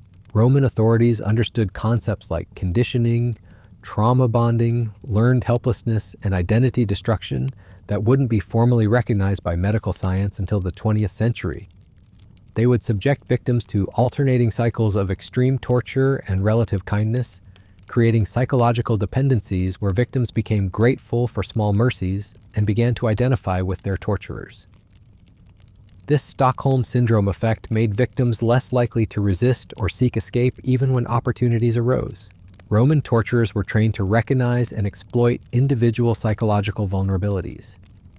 They would study their victims carefully, identifying specific fears, attachments, or sources of identity that could be attacked most effectively. The torture was customized to destroy each person's particular sense of self. They understood that sexual pleasure could be weaponized just as effectively as sexual violence. Victims would be subjected to forced arousal during torture sessions, then shamed for their body's natural responses. This created complex psychological associations between pleasure and pain that made normal sexual relationships impossible even after the torture ended. The Romans also used sexual torture as a form of psychological conditioning designed to create specific behavioral changes in survivors. Victims might be trained to respond to certain signals, to perform specific acts on command, or to display particular submissive behaviors that would mark them as sexually available to any Roman citizen. These conditioning techniques created human beings who had been fundamentally reprogrammed to serve Roman interests. Survivors often found themselves unable to resist sexual advances, unable to assert their own preferences or boundaries, unable to form normal relationships with others. The long-term effects of Roman sexual torture extended far beyond individual victims to reshape the psychological landscape of the entire Roman Empire. Children grew up in a world where sexual violence was normalized, where human dignity was conditional, where the most intimate aspects of human experience were subject to state control. Roman families developed coping mechanisms for living with the constant threat of sexual torture. Parents taught their children to be submissive and obedient, to never challenge authority, to accept whatever treatment they received without complaint. These survival strategies became embedded in Roman culture and were passed down through generations. Roman literature and art from this period show clear signs of cultural trauma related to widespread sexual violence. Sexual themes became increasingly violent and degrading. Relationships between men and women were portrayed as fundamentally adversarial. Trust and intimacy became rare and precious commodities. Roman medicine developed treatments for what we would now recognize as post-traumatic stress disorder, sexual dysfunction, and other psychological conditions that resulted from systematic sexual violence. Roman physicians wrote extensively about patients who had lost the ability to form normal relationships, who suffered from nightmares and flashbacks, who had developed phobias around physical intimacy. The normalization of sexual torture also created intergenerational transmission of trauma, where the children and grandchildren of torture victims displayed psychological symptoms even if they had never been directly victimized themselves. Roman society became increasingly dysfunctional as these trauma patterns accumulated over generations. Roman sexual torture represented the ultimate expression of imperial power, the ability to reach into the most private and intimate aspects of human experience and reshape them according to state interests. It was a form of colonization that went beyond political or economic control to encompass the very foundations of human identity and relationships. The sophistication and systematic nature of these practices reveals something deeply disturbing about the relationship between civilization and barbarism. The Romans didn't develop sexual torture despite their cultural achievements, but because of them. Their legal sophistication, their organizational abilities, their psychological insights, their technological innovations, all of these civilizational advances were turned toward the systematic destruction of human dignity. This represents one of history's most chilling examples of how human intelligence and creativity can be weaponized for evil purposes. The Romans proved that education, culture, and legal sophistication don't automatically make people more humane. Instead, these tools can be used to make cruelty more efficient, more devastating, and more complete. The legacy of Roman sexual torture extends far beyond the ancient world. The techniques they developed, the psychological insights they gained, the bureaucratic systems they created, all of these innovations were preserved in historical records and rediscovered by later totalitarian regimes throughout history. Modern dictatorships have used Roman practices as blueprints for their own systems of sexual torture and psychological control. The same techniques that Roman authorities used to break the spirits of early Christians were employed by Nazi concentration camps, Soviet gulags, and countless other regimes that sought to destroy human dignity and resistance. Understanding Roman sexual torture isn't just an exercise in historical curiosity, it's essential for recognizing and preventing similar horrors in our own time. The capacity for organized evil that the Romans demonstrated hasn't disappeared from human nature. It remains dormant in every society, waiting for the right conditions to emerge and flourish. By studying how the Romans systematically destroyed human dignity through sexual violence, we gain insights into the warning signs that might indicate when modern societies are moving in similar directions. We learn to recognize the bureaucratic language, the legal justifications, the cultural rationalizations that accompany the institutionalization of systematic cruelty. The victims of Roman sexual torture deserve to be remembered not just as historical examples, but as human beings who suffered in ways that most of us cannot imagine. Their pain was real, their degradation was systematic, and their courage in maintaining some vestige of human dignity under impossible circumstances represents one of the most profound testimonies to the resilience of the human spirit. Their stories remind us that behind every system of organized oppression are individual human beings whose lives were shattered by choices made by people who convinced themselves they were acting in the service of civilization, order, and the greater good. As we continue to examine the specific mechanisms and effects of Roman sexual torture, we must never lose sight of the human cost of these practices. Each technique we discuss, each historical case we examine, each bureaucratic procedure we analyze represents real human suffering on a scale that challenges our capacity to comprehend or respond appropriately. The Romans created a system of sexual violence so comprehensive and sophisticated that it reshaped the consciousness of an entire civilization. They proved that human beings can adapt to almost any level of cruelty if it's introduced gradually, justified systematically, and embedded in the normal functioning of society. But they also proved something else, that even under the most extreme conditions, some spark of human dignity and resistance remains. Even in the darkest chapters of Roman sexual torture, we find evidence of people who refuse to be completely broken, who maintain some connection to their humanity, who found ways to resist even when resistance seemed impossible. These examples of courage and resilience in the face of systematic sexual torture provide hope that human nature contains not just the capacity for evil, but also an indestructible core of goodness that can survive even the most sophisticated attempts to destroy it. The study of Roman sexual torture ultimately teaches us about both the worst and the best of human nature. It shows us how far human beings can fall when they abandon moral restraints and embrace systematic cruelty. But it also shows us how high human beings can rise when they refuse to surrender their dignity, even in the face of unimaginable suffering. As we delve deeper into the horrifying mechanics of Roman sexual torture, we encounter perhaps the most psychologically devastating aspect of all: the deliberate manipulation of gender roles and social hierarchies to create maximum humiliation and psychological destruction. The Romans understood something profoundly disturbing about human psychology. They knew that sexual violation wasn't just about physical dominance, it was about destroying the victim's entire sense of identity within Roman social structures. And they crafted their tortures with surgical precision to attack these identities in the most devastating ways possible. When Roman authorities used women as instruments of sexual torture against male victims, they were orchestrating something far more complex than simple physical violation. In Roman society, masculinity was defined by dominance, by being the active partner, by controlling rather than being controlled. For a Roman man to be sexually dominated by a woman wasn't just physically humiliating, It was a complete inversion of everything Roman culture considered natural and proper. But the Romans made this psychological assault even more sophisticated by carefully selecting which women would participate in these tortures.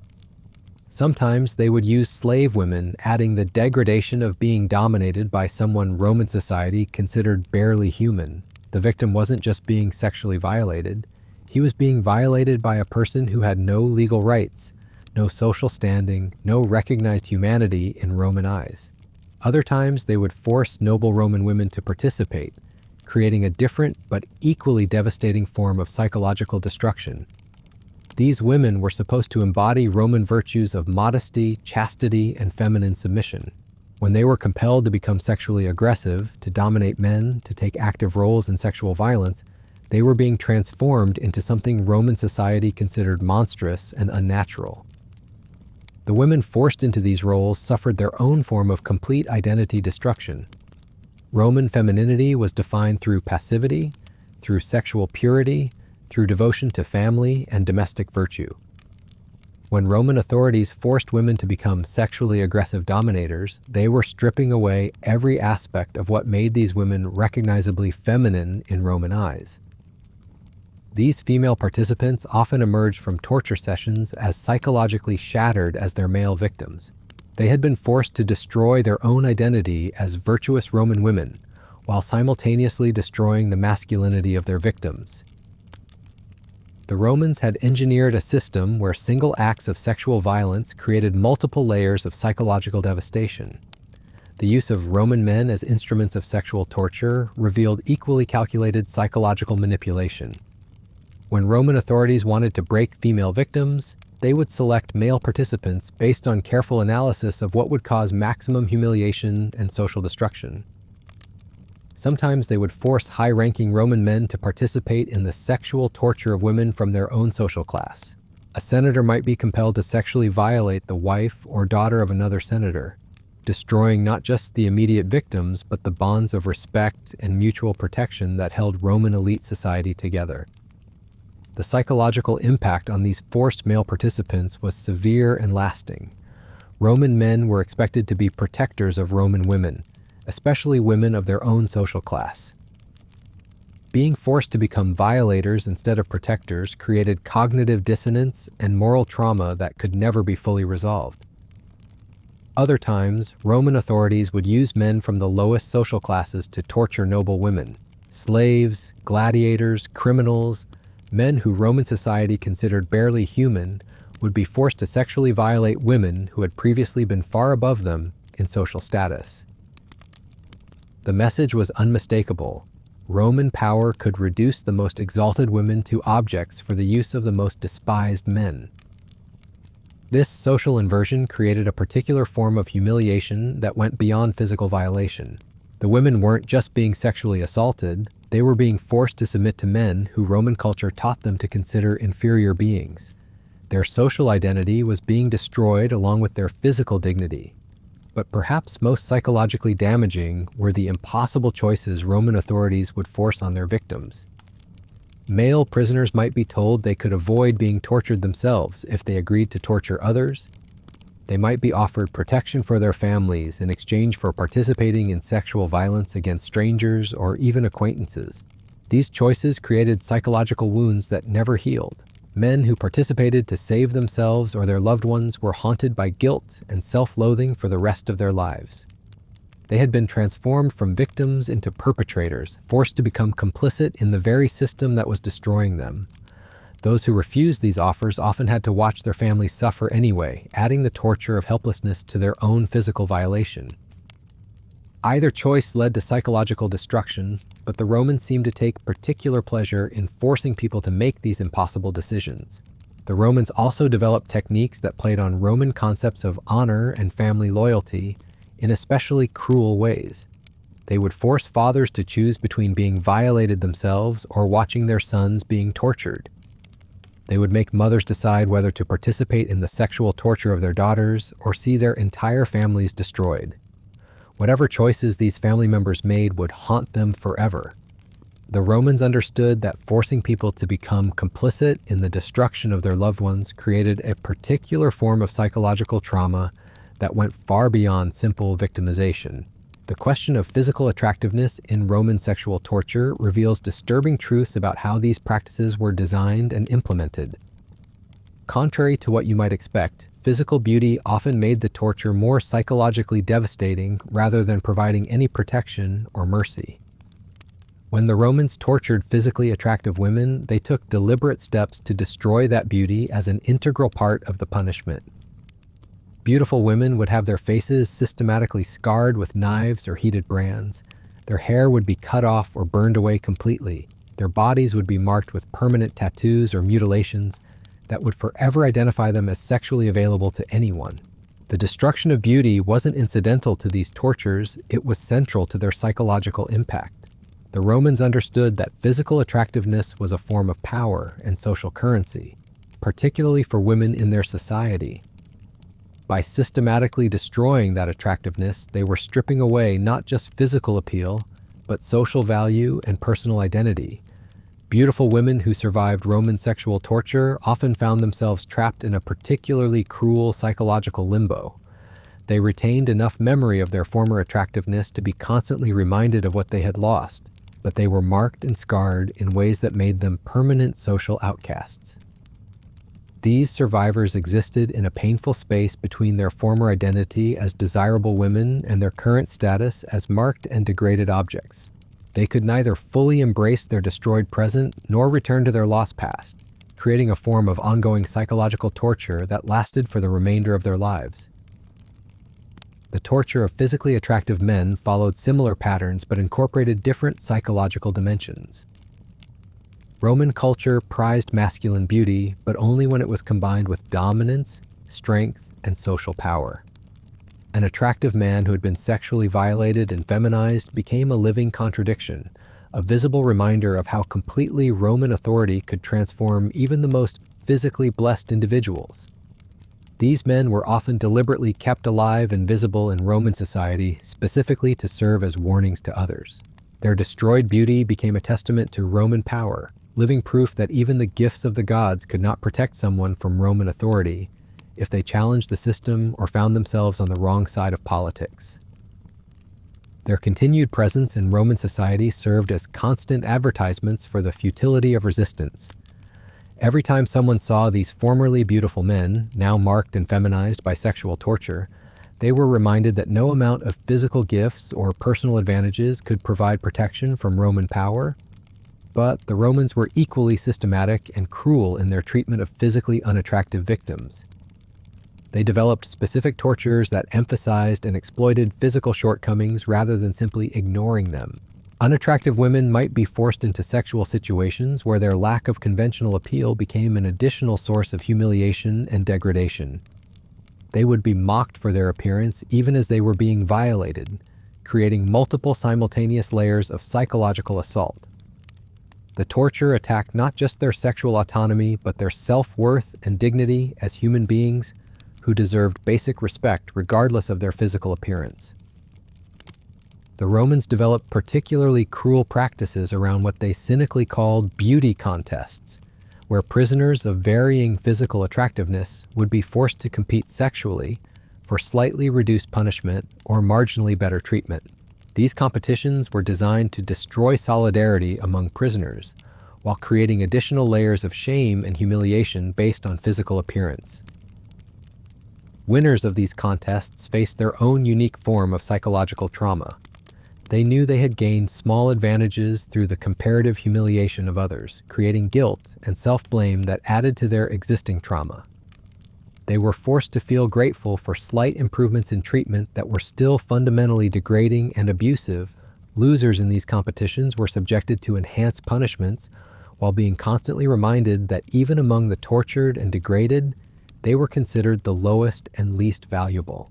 This systematic ranking of human worth based on physical appearance created hierarchies of suffering that prevented victims from supporting each other. The Romans understood that dividing victims against each other made them easier to control and less likely to organize resistance. By creating competitive dynamics even within torture situations, they ensured that victims would focus their energy on survival rather than solidarity or rebellion. The systematic nature of Roman sexual torture extended to the development of highly specific techniques designed to attack different aspects of human sexuality, identity, and psychological well-being. Roman authorities didn't randomly violate their victims. They carefully analyzed each person's background, vulnerabilities, and identity markers to select methods that would cause maximum long-term psychological damage. For Roman men, the most psychologically devastating tortures were those that directly attacked their sense of masculine authority and sexual dominance. They would be forced into receptive roles in sexual acts, compelled to perform oral sex on their captors, or violated by objects, animals, or multiple partners simultaneously in full view of other prisoners, and sometimes public audiences. But the psychological torture went far deeper than these physical acts. Roman men were forced to beg for sexual contact, to express gratitude for their violation, to compete with other prisoners for the dubious privilege of being tortured in specific ways rather than others. They were made to participate in elaborate mock ceremonies where their masculinity was formally stripped away and they were symbolically transformed into women or slaves. The Romans also developed techniques that exploited Roman concepts of honor, duty, and family loyalty. Male prisoners might be forced to choose between being violated themselves or watching their sons, fathers, or brothers being tortured. Whatever choice they made would create lasting guilt and psychological trauma that would haunt them for the rest of their lives.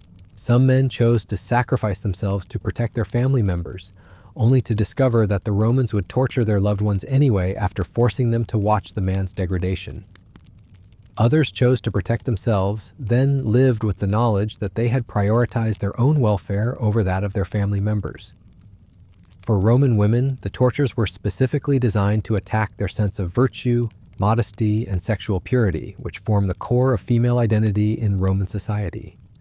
They would be stripped naked and paraded through public spaces, forced to have sex with multiple partners in full view of crowds, or made to perform with slaves, animals, or criminals.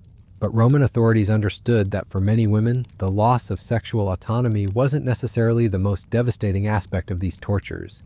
Often more crushing was the complete destruction of their social identity and family relationships that resulted from sexual violation. Women who survived sexual torture could never again be considered suitable for respectable marriage in Roman society.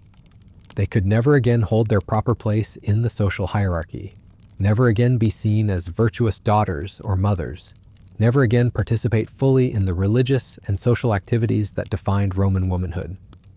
Roman authorities would often force women into active, dominant sexual roles that completely violated Roman concepts of appropriate feminine behavior.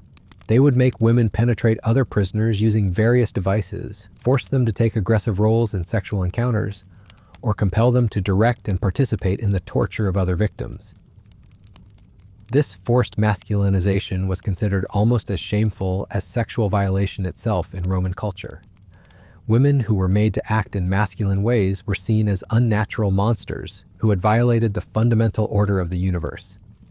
They faced not just the trauma of sexual violence, but the complete destruction of their gender identity. The Romans also developed family-based tortures that were specifically designed to attack maternal instincts and destroy family bonds. Mothers might be forced to participate in the sexual torture of their own children, or children might be compelled to watch their mothers being violated while being told that their mother's suffering was their fault. These family-based tortures created psychological wounds that affected entire family lines for generations. Children who witnessed their parents being sexually tortured often developed severe psychological disorders that they passed on to their own children. The trauma became hereditary, creating cycles of psychological damage that lasted long after the original torture had ended. The religious dimensions of Roman sexual torture were particularly sophisticated and systematically cruel. Roman authorities recognized that many people derived their deepest sense of identity and moral worth from their religious beliefs, so they developed techniques specifically designed to attack and destroy those spiritual foundations. Christians were forced to participate in sexual acts during religious festivals and holy days when such activities were considered grave sins. They were made to perform sexual acts in sacred spaces, to use religious objects in degrading ways, or to participate in elaborate parodies of Christian ceremonies that incorporated sexual elements designed to mock their beliefs. The psychological impact of these religiously targeted tortures was devastating for Christian victims. They weren't just being physically violated, they were being forced to commit what they believed were mortal sins that would damn their souls for eternity. The Romans were attacking not just their bodies, but their relationship with their God and their hope for salvation. Jewish prisoners faced similar religiously targeted tortures. They were forced to violate kosher dietary laws while being sexually tortured, to have sexual contact during religious holidays when such activities were forbidden by their faith, or to participate in acts that would make them ritually unclean according to Jewish law. Followers of various mystery religions were tortured in ways that specifically violated their sacred vows, or forced them to reveal secret knowledge that they had sworn to protect with their lives. The Romans would compel them to betray their religious communities while simultaneously destroying their personal relationship with their deities. But perhaps most cruelly, the Romans would often offer religious prisoners apparent choices between renouncing their faith and enduring sexual torture. Many chose torture rather than apostasy, demonstrating remarkable courage and commitment to their beliefs. However, the Romans would often force them to participate in acts that violated their religious principles anyway, creating impossible psychological conflicts between faithfulness and survival. These religious tortures created a particular form of spiritual trauma that went beyond physical or even psychological damage. Victims felt they had been cut off not just from human society, but from divine grace and protection. Many developed severe spiritual crises that lasted for the rest of their lives, unable to reconcile their faith with the experiences they had endured. The economic dimensions of Roman sexual torture created entire industries dedicated to systematic sexual violence that operated throughout the Roman Empire. Archaeological evidence suggests that major Roman cities had specialized districts where sexual torture was carried out as both legal punishment and commercial entertainment. These districts included sophisticated facilities for training participants in torture techniques, manufacturing specialized instruments of sexual violence, housing victims between torture sessions, and providing medical care designed to keep prisoners alive through extended periods of sexual assault. The scale and organization of these operations was remarkable, rivaling modern industrial complexes in their efficiency and systematic approach. Roman entrepreneurs developed businesses around every conceivable aspect of sexual torture, creating a commercial ecosystem that profited from human suffering. Some businesses specialized in capturing and training victims, developing expertise in identifying individuals who would provide the most entertaining or psychologically devastating torture scenarios. Others focused on developing new techniques or manufacturing devices, constantly innovating to meet the demands of increasingly sophisticated and jaded audiences. Still, other enterprises provided locations and services for wealthy Romans who wanted to participate in or observe sexual torture as a form of entertainment. These businesses offered everything from basic viewing services to elaborate customized torture scenarios designed to meet specific client preferences.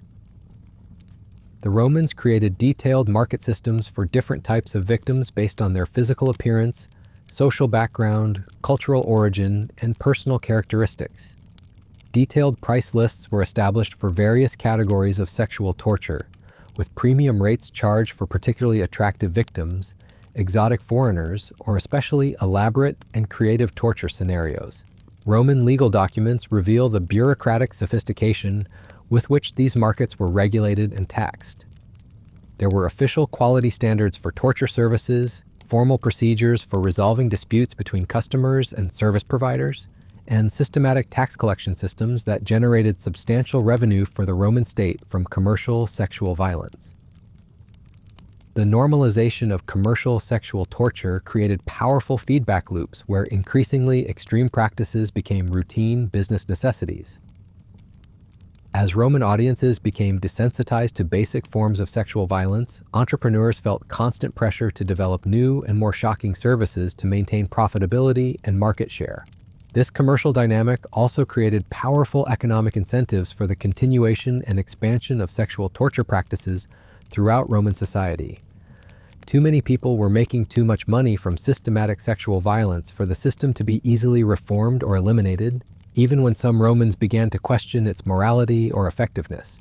The psychological techniques employed in Roman sexual torture were so sophisticated that they anticipated psychological discoveries that wouldn't be formally recognized by medical science for many centuries. Roman authorities demonstrated practical understanding of concepts like classical conditioning, trauma bonding, learned helplessness, and systematic identity destruction. They would subject victims to carefully planned alternating cycles of extreme torture and relative mercy, creating psychological dependencies where victims became pathetically grateful for small kindnesses and began to identify emotionally with their torturers. This Stockholm Syndrome effect made victims far less likely to resist, attempt escape, or seek revenge even when opportunities arose. Roman torturers received extensive training in recognizing and exploiting individual psychological vulnerabilities. They would study their victims carefully over extended periods, identifying specific fears, emotional attachments, or sources of personal identity that could be attacked most effectively through sexual violence. The torture was then customized and personalized to destroy each individual's particular sense of self and psychological stability.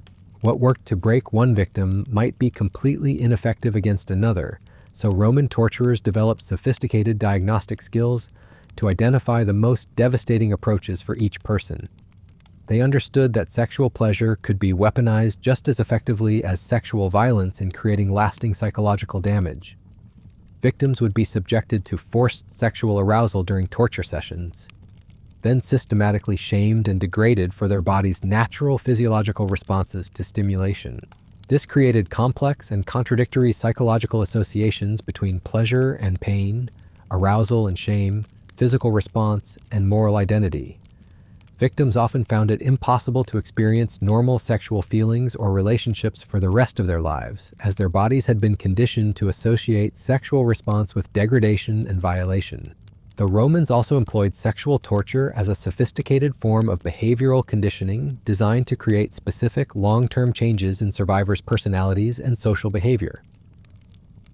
Victims might be systematically trained to respond to certain signals, to perform specific acts on command, or to display particular submissive behaviors that would mark them as sexually available to any Roman citizen.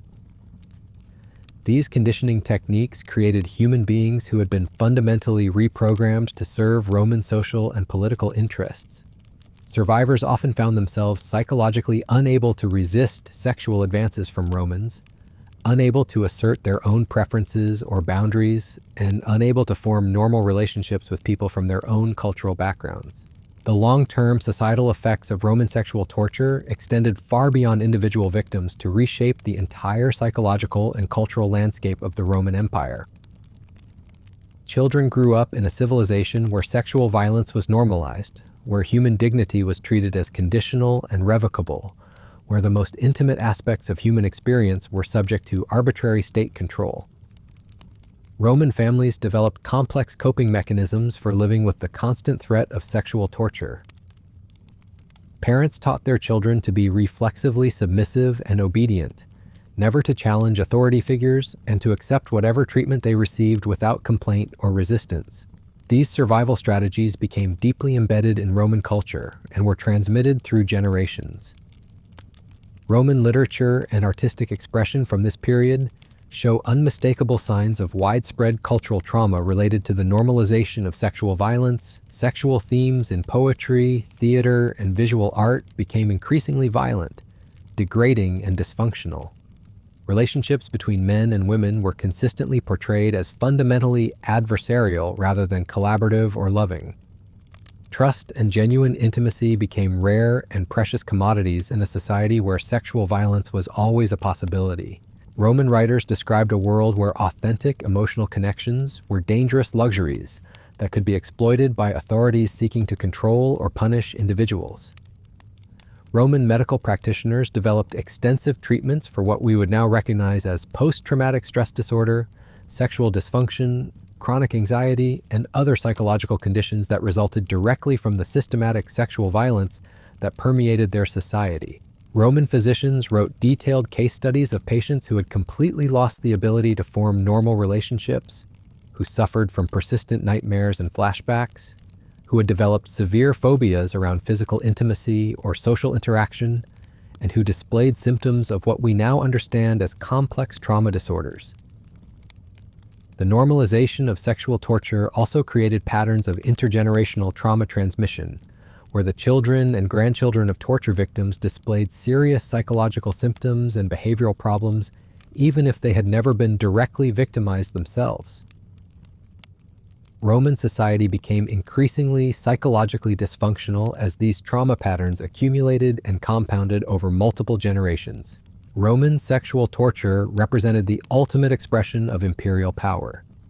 The ability to reach into the most private and intimate aspects of human experience and reshape them according to state interests and political necessities.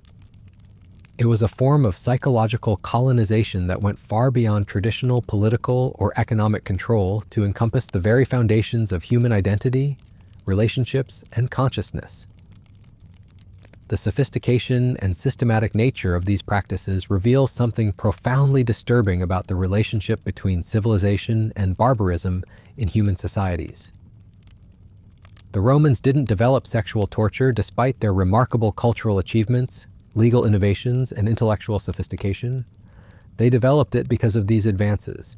Their legal expertise, organizational capabilities, psychological insights, technological innovations, and cultural refinement were all systematically turned toward the goal of destroying human dignity more efficiently and completely than had ever been accomplished before in human history. This represents one of history's most chilling demonstrations of how human intelligence, creativity, and cultural achievement can be weaponized for evil purposes. The Romans proved conclusively that education, sophisticated culture, and advanced legal systems don't automatically make people more humane or morally developed. Instead, these civilizational tools can be used to make cruelty more systematic, more psychologically devastating, and more permanently destructive of human potential and dignity. The Romans created a template for turning the highest human achievements into instruments of the most sophisticated oppression. The historical legacy of Roman sexual torture extends far beyond the ancient world into modern times. The techniques they developed, the psychological insights they gained, and the bureaucratic systems they created for administering systematic sexual violence were all carefully preserved in historical records and legal documents. These records were later discovered and studied by totalitarian regimes throughout history, who used Roman practices as detailed blueprints for their own systems of sexual torture and psychological control. The same techniques that Roman authorities used to break the spirits of early Christians, political dissidents, and conquered peoples were systematically employed by Nazi concentration camps, Soviet gulags, and countless other oppressive regimes. Modern dictatorships have found in Roman sexual torture a sophisticated toolkit for destroying human resistance, breaking down individual and collective identity, and creating populations that are psychologically incapable of effective opposition or rebellion. Understanding the history and mechanics of Roman sexual torture isn't merely an exercise in historical curiosity or academic research. It's absolutely essential for recognizing and preventing similar horrors in our own time and in future generations. The capacity for organized evil that the Romans demonstrated so comprehensively hasn't disappeared from human nature or been bred out of modern societies. It remains dormant in every human community, waiting for the right political conditions, social pressures, and cultural justifications to emerge and flourish once again. By studying how the Romans systematically destroyed human dignity through calculated sexual violence, we gain crucial insights into the warning signs that might indicate when modern societies are beginning to move in similar directions. We learn to recognize the bureaucratic language, legal justifications, and cultural rationalizations that historically accompany the institutionalization of systematic cruelty. The victims of Roman sexual torture deserve to be remembered and honored not merely as historical examples or statistical data points, but as individual human beings who suffered in ways that most of us cannot fully imagine or comprehend. Their pain was real, immediate, and devastating. Their degradation was systematic, calculated, and deliberately designed to destroy their humanity. Yet their courage in maintaining some vestige of human dignity, moral identity, and spiritual resistance under seemingly impossible circumstances represents one of the most profound testimonies to the resilience and indestructibility of the human spirit that has ever been recorded in historical documents. Their stories remind us forcefully that behind every system of organized oppression and systematic cruelty are individual human beings whose lives were shattered by political decisions made by people who convinced themselves they were acting in the service of civilization, social order, and the greater good of their society. As we continue examining the specific mechanisms, historical cases, and long-term effects of Roman sexual torture, we must never lose sight of the enormous human cost of these practices. Each technique we analyze, each historical case we study, each bureaucratic procedure we document represents real human suffering, on a scale that challenges our capacity to respond appropriately or comprehend fully. The Romans created a system of sexual violence so comprehensive, sophisticated, and psychologically devastating that it fundamentally reshaped the consciousness and social relationships of an entire civilization. They proved that human beings can be conditioned to adapt to almost any level of systematic cruelty if it's introduced gradually enough, justified systematically enough, and embedded deeply enough in the normal functioning of society. But the historical record also proves something equally important about human nature, that even under the most extreme conditions of systematic oppression and sexual torture, some essential spark of human dignity, moral resistance, and spiritual transcendence remains indestructible in at least some individuals. Even in the darkest and most thoroughly documented chapters of Roman sexual torture, we consistently find evidence of people who refused to be completely broken, who maintained meaningful connections to their humanity and moral values, who found ways to resist psychologically and spiritually even when physical resistance became impossible. These remarkable examples of courage, resilience, and moral integrity in the face of systematic sexual torture provide hope that human nature contains not just an enormous capacity for evil and cruelty, but also an indestructible core of goodness, dignity, and moral resistance that can survive even the most sophisticated and determined attempts to destroy it completely. These examples of human resilience in the face of unimaginable cruelty bring us to the final, most important lesson we can draw from this dark chapter of Roman history. The systematic sexual torture practiced by ancient Rome wasn't just a historical aberration or a product of a less enlightened time. It was a deliberate choice made by a sophisticated civilization that had the knowledge, resources, and moral capacity to choose differently. The Romans didn't torture people sexually because they were ignorant or primitive. They did it because they understood exactly how effective it would be at destroying human dignity, breaking resistance, and maintaining their grip on power. They turned sexuality into a weapon not through accident or cultural backwardness, but through calculated intelligence and systematic planning. This should terrify us more than any random act of violence or individual cruelty ever could, because it shows us that the capacity for organized evil doesn't disappear with education, legal sophistication, or cultural achievement. Instead, these tools can be turned into instruments for making oppression more efficient and devastating. The Romans created detailed manuals for destroying human souls. They built institutions dedicated to systematic degradation. They trained professionals in the art of psychological annihilation. They turned the most intimate aspects of human experience into tools of state control. And they did all of this while simultaneously producing some of the greatest legal, philosophical, and artistic achievements in human history. As we face our own modern challenges, as we watch authoritarian movements rise around the world, as we see human dignity being eroded in new and sophisticated ways, we need to remember what the Romans taught us about the relationship between civilization and barbarism. We need to understand that the veneer of respectability, the language of law and order, the appeal to traditional values and social stability, these can all be used to justify practices that would have made Roman torturers proud. The techniques change, the technology evolves, but the fundamental dynamics of systematic oppression remain disturbingly consistent across centuries.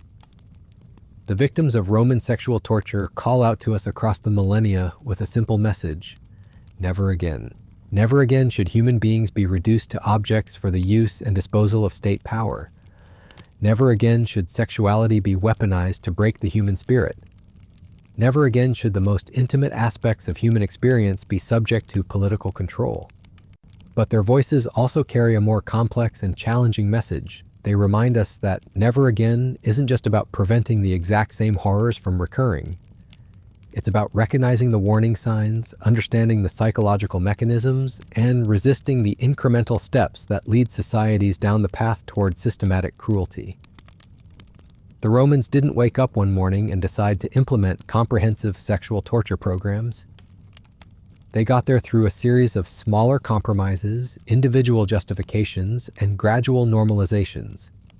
They convinced themselves at each step that they were protecting civilization, maintaining order, and serving the greater good. So tonight, as you reflect on what we've explored together, I want you to think about more than just ancient history.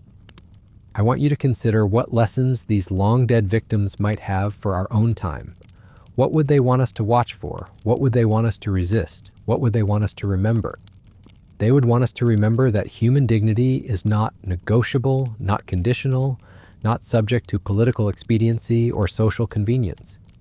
They would want us to resist the normalization of cruelty, even when it's packaged in the language of law and order. They would want us to speak up before the machinery of systematic oppression becomes too powerful to stop. Most importantly, they would want us to remember that ordinary people can become instruments of extraordinary evil when they stop seeing their victims as fully human. The Romans who designed, implemented, and carried out these tortures weren't monsters. They were people who convinced themselves that their victims deserved what was happening to them. This is the final, most disturbing lesson of Roman sexual torture. Evil isn't usually carried out by obvious villains twirling their mustaches in dark lairs. It's carried out by ordinary people who have been convinced that what they're doing is necessary, justified, even virtuous. The Romans who tortured people sexually went home to their families afterward. They attended religious ceremonies, they participated in cultural events. They saw themselves as defenders of civilization against chaos, upholders of law against anarchy, protectors of the innocent against the guilty. This is why studying Roman sexual torture is so important for us today. Not because we're likely to face exactly the same threats, but because we need to understand how ordinary people can be transformed into instruments of systematic cruelty. We need to recognize the warning signs before they become irreversible. As we close this difficult journey through one of history's darkest chapters, let me leave you with this thought. The victims of Roman sexual torture didn't suffer in vain if their stories help us recognize and prevent similar horrors in our own time.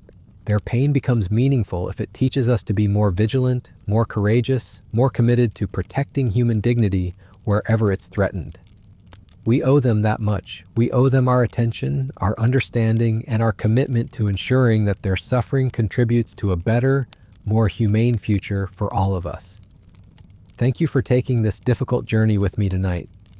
If this exploration of historical cruelty has helped you understand something important about human nature, about the fragility of civilization, or about the importance of defending human dignity, then please share it with others who might benefit from these lessons.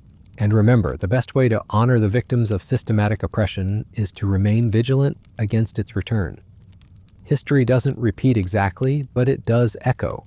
And those echoes are getting louder in our own time. Stay aware, stay compassionate, stay human, and never forget that the price of human dignity is eternal vigilance against those who would destroy it for their own purposes, no matter how they justify their actions or what noble language they use to describe their cruelty. The Romans taught us that civilization and barbarism can coexist in the same society, in the same institutions, even in the same individual human beings. That's a lesson we can't afford to forget, because the moment we stop watching for the warning signs, the moment we stop defending human dignity wherever it's threatened, we risk becoming the very thing we thought we were protecting ourselves against. Good night, and remember what we've learned together. The victims of Roman sexual torture are watching from history, hoping we'll do better than those who came before us. Let's not disappoint them.